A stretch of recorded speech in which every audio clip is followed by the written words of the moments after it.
siswa-siswi kelas 9, ketemu lagi di channel Bu Ajijah. Kali ini kita pertemuan kelima. Anak-anak Ibu, siswa-siswi kelas 9 SMP Darussalam.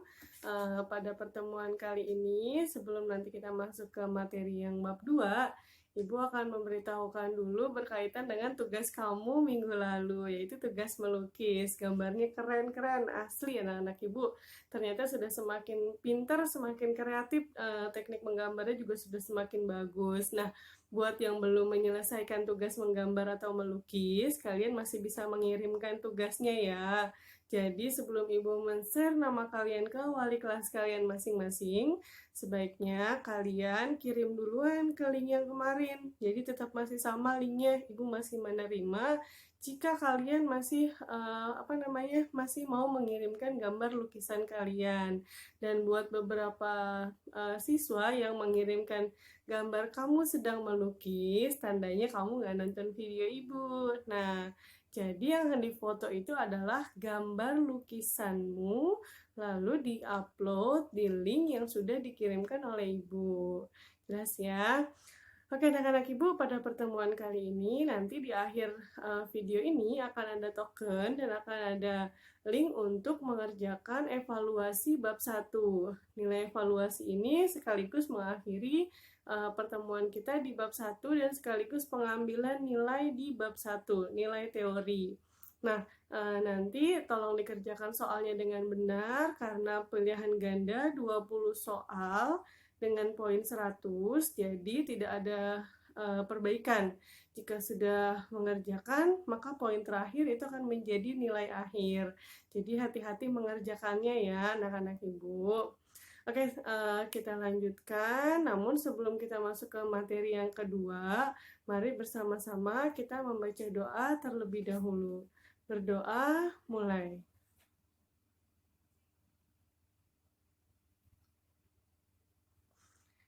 Berdoa selesai. Anak-anak Ibu, pada pertemuan kali ini Ibu akan menjelaskan tentang materi seni patung. Kemarin kita sudah membahas tentang seni lukis dan pada pertemuan kali ini Ibu akan menjelaskan tentang seni patung. Disimak baik-baik materinya ya.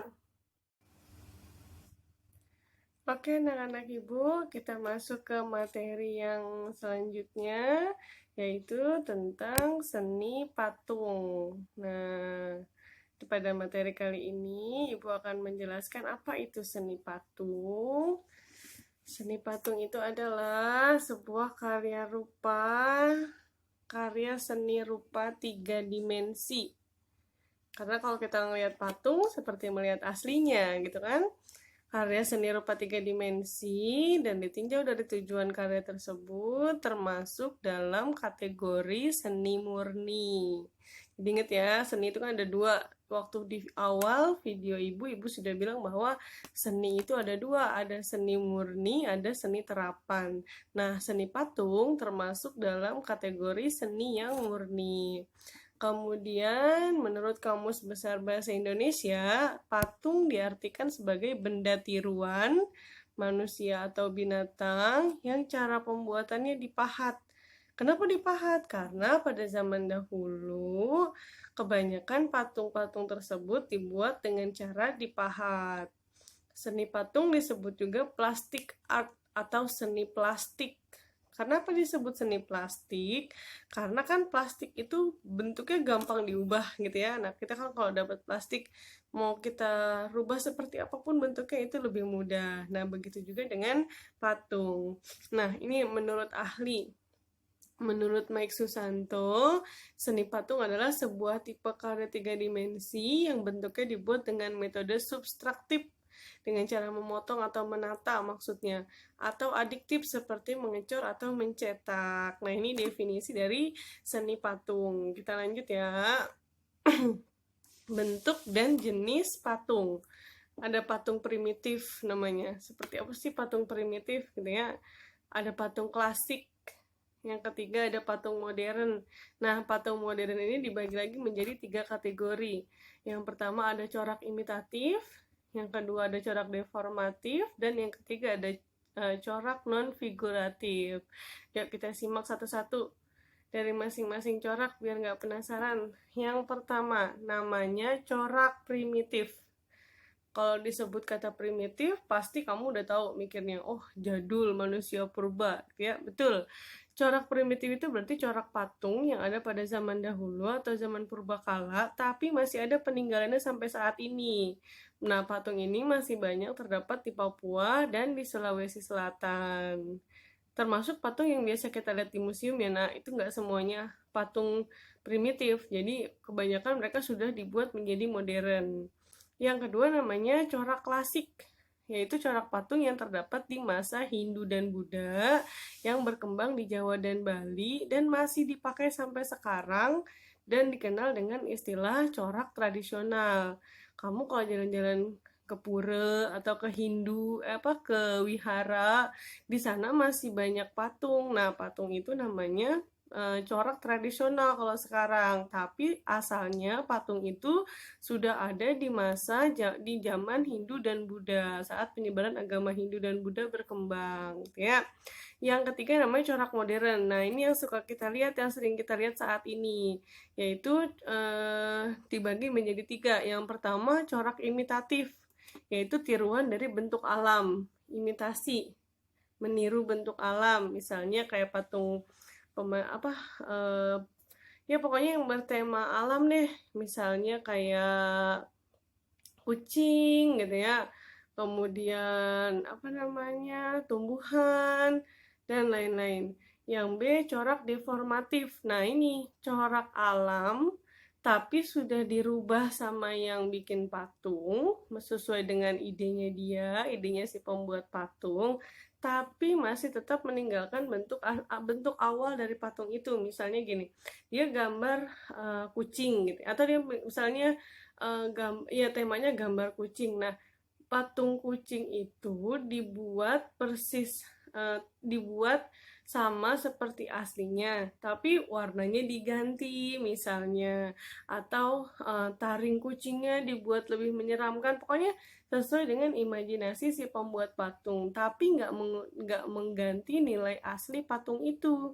Jadi namanya tetap patung kucing, cuma model patungnya berbeda, ya.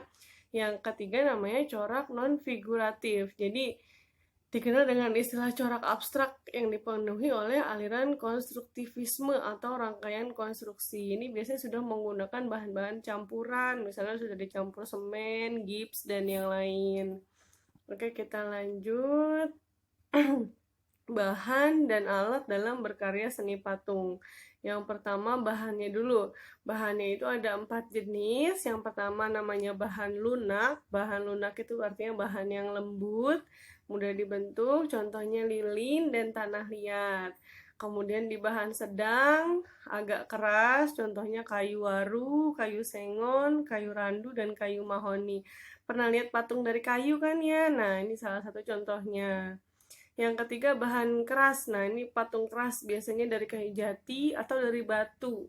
Bisa batu padas atau batu granit atau marmer. Nah, tambahannya bisa semen, pasir, gips, kuningan, perunggu, tembaga, emas, dan lain-lain. Kan ada juga kan patung yang dibuat dari batu, bahan dasarnya, kemudian baru dilapisi dengan emas atau perak. Lanjut.